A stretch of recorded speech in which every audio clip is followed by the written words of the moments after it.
ആകാശവാണി വാർത്താ വീക്ഷണം. കേരളം അത്യുഷ്ണത്തിലൂടെ. തയ്യാറാക്കിയത് മുതിർന്ന മാധ്യമപ്രവർത്തകൻ സി നാരായണൻ. അവതരണം ദീപു എസ് എൽ. കേരളം എല്ലാ തരത്തിലും ഉഷ്ണത്തിന്റെ പിടിയിലാണ്. നിയമസഭാ തെരഞ്ഞെടുപ്പിന്റെ ചൂടിലേക്ക് അമർന്നു കഴിഞ്ഞിരിക്കുന്ന കേരളത്തിന്റെ രാഷ്ട്രീയ ചൂട് മലയാളികൾക്ക് പുത്തരി അല്ലെങ്കിലും കേരളത്തിലെ കാലാവസ്ഥ അഭിമുഖീകരിക്കുന്ന ഉഷ്ണത്തിന്റെ അളവ് സമീപകാലത്തൊന്നും ഉണ്ടാകാത്തതാണ്. കഴിഞ്ഞ വ്യാഴാഴ്ച ചില ജില്ലകളിലെ താപനില 40 ഡിഗ്രി സെൽഷ്യസ് കടന്നത് അസാധാരണമായ അനുഭവമായിരുന്നു. കഴിഞ്ഞ 5 വർഷത്തിനിടയിൽ ഇത്രയും ചൂട് കേരളത്തിൽ ഉണ്ടായിട്ടേയില്ല എന്നാണ് കാലാവസ്ഥാ നിരീക്ഷകർ രേഖപ്പെടുത്തുന്നത്. 2021 കേരളത്തിലെ ഏറ്റവും ചൂടുള്ള ദിനങ്ങൾ അടയാളപ്പെടുത്തപ്പെട്ടത്. പാലക്കാടാണ് ഏറ്റവും അധികം ചൂട് അനുഭവിച്ചത്, 40.1 ഡിഗ്രി സെൽഷ്യസ്. തൊട്ടടുത്ത ജില്ലയായ തൃശൂരിലെ വെള്ളാനിക്കരയിൽ 40 ഡിഗ്രിയും രേഖപ്പെടുത്തി. ഈ 2 ജില്ലകളിലും നേരത്തെ ഉണ്ടായിരുന്ന ശരാശരി താപനിലയേക്കാൾ 3.5 മുതൽ 5% വരെ അധികം താപമാണ് ആ ദിവസമുണ്ടായത്. വളരെ അപകടകരമായ കാലാവസ്ഥാ മാറ്റത്തിലൂടെയാണ് കേരളം കടന്നു പോകുന്നത് എന്ന ആശങ്കയ്ക്ക് ഇത് ഇടയാക്കിയിട്ടുണ്ട്. പകലും രാത്രിയിലും വിയർത്ത് കുളിക്കുകയാണ് കേരളം. സാധാരണ അനുഗ്രഹമായി തീരാറുള്ള വേനൽ മഴ ഇത്തവണ ലഭിച്ചിട്ടില്ല എന്നതാണ് ഉഷ്ണം ഇത്രയും കനക്കാൻ കാരണമായി പറയുന്നത്. ബംഗാൾ ഉൾക്കടലിലും അറബിക്കടലിലും ഉയർന്ന മർദ്ദം രൂപപ്പെടുന്നതാണ് വരണ്ട കാലാവസ്ഥയ്ക്ക് കാരണമാകുന്നത്. വേനൽ മഴ നന്നായി കിട്ടിയാൽ ഈ അവസ്ഥയ്ക്ക് മാറ്റമുണ്ടാകുമെന്നാണ് കാലാവസ്ഥാ ശാസ്ത്ര വിദഗ്ധരുടെ അഭിപ്രായം. മാർച്ച് 27, 28 തീയതികളിൽ നേരിയതോ മിതമായതോ ആയ മഴ പ്രതീക്ഷിക്കുന്നതായും അതോടെ ചൂടിൽ നേരിയ ആശ്വാസമുണ്ടാകുമെന്നും കാലാവസ്ഥാ നിരീക്ഷണ കേന്ദ്രം പ്രവചിച്ചിട്ടുണ്ട്. എന്നാൽ ആ 2 ദിവസങ്ങൾക്ക് ശേഷം മഴ കുറയും. അതോടെ ചൂട് വീണ്ടും കൂടാനും ഇടയുണ്ട്. വടക്കൻ കേരളത്തിൽ ഉയർന്ന താപനില തുടരുമെന്നും കാലാവസ്ഥാ വകുപ്പ് നിരീക്ഷിക്കുന്നു. അന്തരീക്ഷത്തിലെ ചൂട് കുതിച്ചുയരുമ്പോൾ മനുഷ്യരുൾപ്പെടെയുള്ള ജന്തുജാലങ്ങളിൽ അത് വലിയ പ്രത്യാഘാതങ്ങളാണ് ഉണ്ടാക്കുക. മനുഷ്യരിൽ സൂര്യാതാപം, നിർജ്ജലീകരണം എന്നിവ ഉണ്ടാകും. സംസ്ഥാന ആരോഗ്യ വകുപ്പ് ഇതിനെതിരെ മുന്നറിയിപ്പ് നൽകുകയും മുൻകരുതലുകൾ വിശദീകരിക്കുകയും ചെയ്തിട്ടുണ്ട്. രാവിലെ 11നും ഉച്ചയ്ക്ക് 3നും ഇടയിൽ പുറത്തിറങ്ങുന്നതും വെയിലിൽ ജോലി ചെയ്യുന്നതും പരമാവധി ഒഴിവാക്കുക. ധാരാളം വെള്ളം കുടിക്കുക. പകൽ നേരത്ത് കാർബണേറ്റഡ് പാനീയങ്ങൾ, കാപ്പി, ചായ എന്നിവ ഒഴിവാക്കുക. പുറത്തിറങ്ങുമ്പോൾ പാദരക്ഷകൾ, തൊപ്പിയോ കുടയോ ചൂടുക. പകൽ നേരത്ത് വളർത്തുമൃഗങ്ങളെ പുറത്തു നടക്കാൻ കൊണ്ടുപോകാതിരിക്കുക. കാട്ടുതീക്കെതിരെ ജാഗ്രത പാലിക്കുക എന്നീ മുന്നറിയിപ്പുകളാണ് ആരോഗ്യ വിദഗ്ധർ നൽകുന്നത്. കാലാവസ്ഥാ വ്യതിയാനം കേരളത്തിൽ മാത്രമുള്ള പ്രതിഭാസമല്ല. ലോകമെമ്പാടും താപനില മാറിക്കൊണ്ടിരിക്കുകയാണ്. മിക്ക ഭാഗങ്ങളിലും ചൂട് കൂടുകയാണ് ചെയ്യുന്നത്. ആഗോളതലത്തിൽ ഏറ്റവും ഉയർന്ന താപനില രേഖപ്പെടുത്തിയ വർഷം 2024 ഏറ്റവും ചൂടേറിയ വർഷം എന്നർത്ഥം.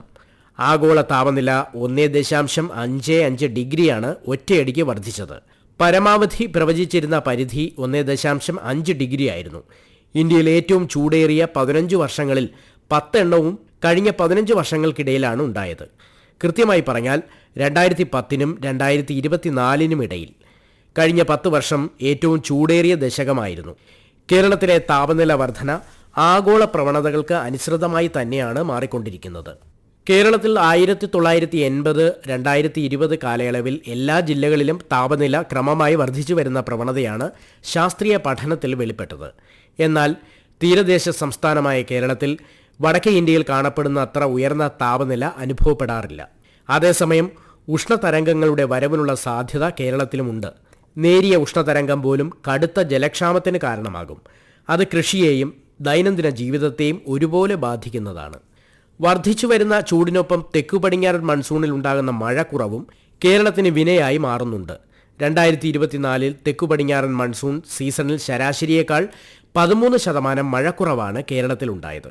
അതേസമയം ശൈത്യകാലത്ത് 183%, വേനൽക്കാലത്ത് 39% അധിക മഴയും രേഖപ്പെടുത്തി. അതായത് വാർഷിക മഴയുടെ അളവിൽ മൊത്തത്തിൽ കുറവുണ്ടാകുന്നില്ലെങ്കിലും അവയുടെ വിവിധ കാലത്തെ പെയ്ത്ത് ക്രമമില്ലാത്തതായി മാറിക്കൊണ്ടിരിക്കുകയാണ്. ഇതിന്റെ പ്രത്യാഘാതം നേരിടേണ്ടി വരിക നമ്മുടെ പ്രകൃതിയും കാർഷിക മേഖലയുമാണ്. ഉദാഹരണത്തിന്, നീണ്ട വരൾച്ചയ്ക്ക് ശേഷം ശക്തമായി മഴ ലഭിക്കുന്നത് കാർഷിക മേഖലയ്ക്ക് ദോഷമാണ് ഉണ്ടാക്കുക എന്ന് കാർഷിക ശാസ്ത്രജ്ഞർ പറയുന്നു. കേരളത്തിന്റെ കാർഷിക സമ്പദ്ഘടനയ്ക്ക് വൻ ഭീഷണിയാണ് കാലം തെറ്റിപ്പെയ്യുന്ന മഴ എന്ന് ചുരുക്കി പറയാം. വർദ്ധിച്ചു വരുന്ന താപനിലയും മാറുന്ന മഴയുടെ രീതികളും ഭാവിയിൽ വിളവ് കുറയ്ക്കുമെന്ന് കണ്ടെത്തിയിട്ടുണ്ട്. തീവ്രമായ മഴയിൽ മണ്ണൊലിപ്പ് വർദ്ധിക്കുകയും ദിനംപ്രതിയുള്ള താപനില മാറ്റം സസ്യങ്ങൾക്ക് പൊരുത്തപ്പെടാൻ ബുദ്ധിമുട്ടുണ്ടാക്കുകയും ചെയ്യും എന്ന് നിരീക്ഷിക്കപ്പെട്ടിട്ടുണ്ട്. ആഗോളതലത്തിൽ ഹരിതഗൃഹവാതക ഉദ്വമനമാണ് കാലാവസ്ഥാ വ്യതിയാനത്തിന്റെ പ്രധാന കാരണമായി കണ്ടെത്തിയിരിക്കുന്നത്. ഒപ്പം പ്രാദേശികമായ കാരണങ്ങളും കേരളത്തിലെ താപനത്തിന് കാരണമാകുന്നുണ്ട്. അതിലൊന്നാണ് ദ്രുതഗതിയിലുള്ള നഗരവൽക്കരണം. മറ്റൊന്ന് പച്ചപ്പുകൾ നശിപ്പിക്കുന്നതും വർദ്ധിച്ചുവരുന്ന വനനശീകരണവുമാണ്. കേരളം ഇപ്പോൾ ഗ്രാമ നഗര വ്യത്യാസം കുറഞ്ഞുവരുന്ന സംസ്ഥാനമായി മാറിക്കൊണ്ടിരിക്കുകയാണ്. ഗ്രാമങ്ങൾ പലതും നഗരവൽക്കരിക്കപ്പെടുന്നു. അതിവേഗത്തിലാണ് നഗര സ്വഭാവത്തിലേക്ക് നാട്ടിൻപുറങ്ങൾ പോലും മാറ്റപ്പെടുന്നത്. ഇത് വികസനമാണെന്ന് വീമ്പിളക്കാമെങ്കിലും കാലാവസ്ഥയെ ഏറെ വിപരീതമായി സ്വാധീനിക്കുന്ന ഘടകമായി മാറുകയാണ്. പ്രാദേശിക കാലാവസ്ഥയെ മാറ്റിത്തീർക്കുന്നതിൽ നഗരവൽക്കരണത്തിന് വലിയ പങ്കുണ്ട്. റോഡുകൾക്കും കോൺക്രീറ്റ് നിർമ്മിതികൾക്കുമായി തണൽ മരങ്ങളും തണ്ണീർത്തടങ്ങളും കൃഷി ചെയ്തിരുന്ന നിലങ്ങളും കുന്നിൻപുറങ്ങളും ഇല്ലാതാക്കുമ്പോൾ അതാത് പ്രദേശത്തിന്റെ കാലാവസ്ഥയിലാണ് അതിന്റെ ദുരന്തം വിതയ്ക്കുക എന്ന് നമ്മൾ ആലോചിക്കുന്നില്ല. കോൺക്രീറ്റ് നിർമ്മാണങ്ങൾ ചൂട് വല്ലാതെ ആഗിരണം ചെയ്യുകയും അത് അന്തരീക്ഷത്തിൽ നിലനിർത്തുകയും ചെയ്യുന്നതിനാൽ കേരളത്തിലെ നഗരങ്ങൾ ഗ്രാമപ്രദേശങ്ങളെ അപേക്ഷിച്ച് ചൂടേറിയവയാകുന്നു. ഹരിതഗൃഹവാതക ഉദ്വമനം കുറയ്ക്കുന്നതിനായി കൂടുതൽ ഹരിത ഇടങ്ങൾ സൃഷ്ടിക്കുകയും പൊതുഗതാഗത സംവിധാനങ്ങൾ ശക്തിപ്പെടുത്തുകയും ചെയ്യുന്ന തരം ആസൂത്രണം നഗരങ്ങളിൽ നടപ്പാക്കേണ്ടതിന്റെ ആവശ്യകതയിലേക്കാണിത് വിരൽ ചൂണ്ടുന്നത്. ദുരന്ത നിവാരണത്തിൽ കേരളം ദേശീയ തലത്തിൽ ഏറെ പ്രശംസിക്കപ്പെട്ടിട്ടുണ്ട്. എന്നാൽ സമീപകാലത്തുണ്ടായ പ്രകൃതി ദുരന്തങ്ങൾ മുൻകൂട്ടി പ്രവചിക്കാനോ ഫലപ്രദമായ രീതിയിൽ പ്രതിരോധിക്കാനോ സാധിക്കാത്തത് പരിമിതിയാണ്. സംസ്ഥാനത്തിന്റെ സവിശേഷമായ ഭൂമിശാസ്ത്രപരവും കാലാവസ്ഥാപരവുമായ വെല്ലുവിളികൾ തിരിച്ചറിഞ്ഞുള്ള മുന്നറിയിപ്പ്, മുൻകരുതൽ സംവിധാനം കൂടുതൽ കാര്യക്ഷമമാക്കുക എന്നിവയാണ് കേരളത്തിനെ സംബന്ധിച്ച് ഇനി പ്രധാനമായ കാര്യം. സംസ്ഥാനത്ത് പൊതുവെ ചൂട് വർദ്ധിച്ചു വരുന്ന സാഹചര്യത്തിൽ പൊതുജനങ്ങൾക്കായി സംസ്ഥാന ദുരന്ത നിവാരണ അതോറിറ്റി ജാഗ്രതാ നിർദ്ദേശങ്ങൾ പുറപ്പെടുവിച്ചിട്ടുണ്ട്. ഉയർന്ന ചൂട്, സൂര്യാഘാതം, സൂര്യാതപം, നിർജ്ജലീകരണം തുടങ്ങി ഗുരുതരമായ ആരോഗ്യ പ്രശ്നങ്ങൾക്ക് കാരണമാകും.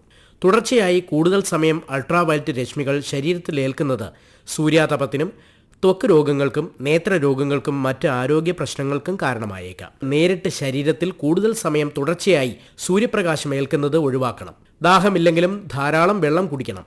നിർജ്ജലീകരണം ഉണ്ടാക്കുന്ന മദ്യം പോലുള്ള പാനീയങ്ങൾ പകൽ സമയത്ത് ഒഴിവാക്കണം. അയഞ്ഞ ഇളം നിറത്തിലുള്ള പരുത്തി തുണി കൊണ്ടുണ്ടാക്കിയ വസ്ത്രങ്ങളാണ് അഭികാമ്യം. പഴങ്ങളും പച്ചക്കറികളും ധാരാളം കഴിക്കണം.